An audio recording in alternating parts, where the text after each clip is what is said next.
Crispy pata. Grabe. 120 baht.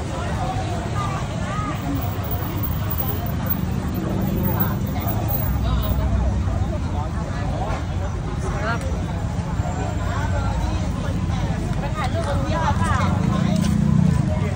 Ang sarap ng sauce nila. Oo, ang init.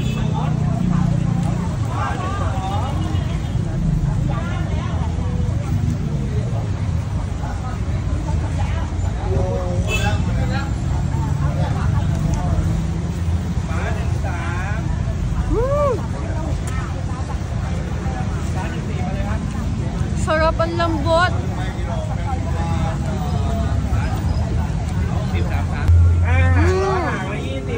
Sarap. Buntot to ng baboy. Sarap.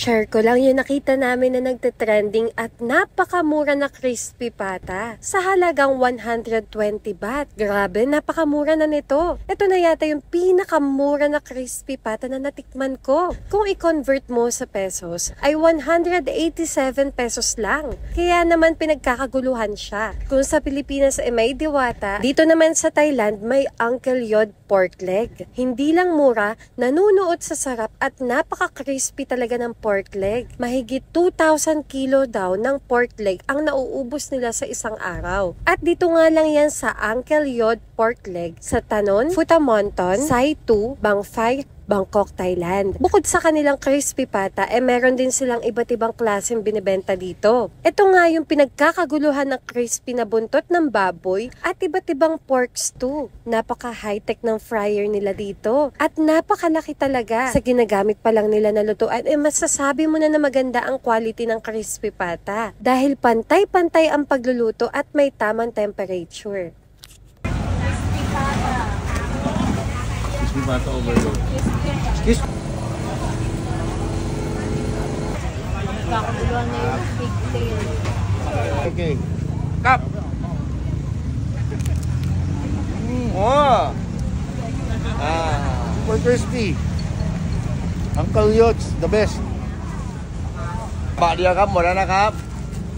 Ham. Buntot ng baboy, tikman natin. Sawag guys, thank you ha. Sarap! Ito na nga yung nagte-trending na crispy pata ni Uncle Yod. Tignan nyo guys. Grabe. Tikman muna natin kung talaga bang crispy.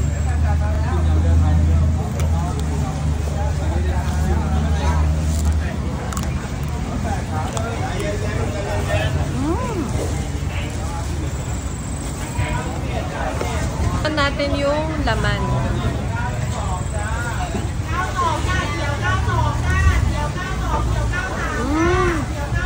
Sarap. Meron silang sauce dito na mukhang ano kayang sauce to?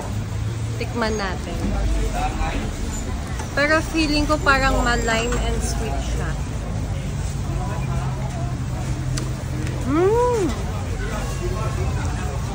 Ang sarap. Cilantro, lime, chili, sweet.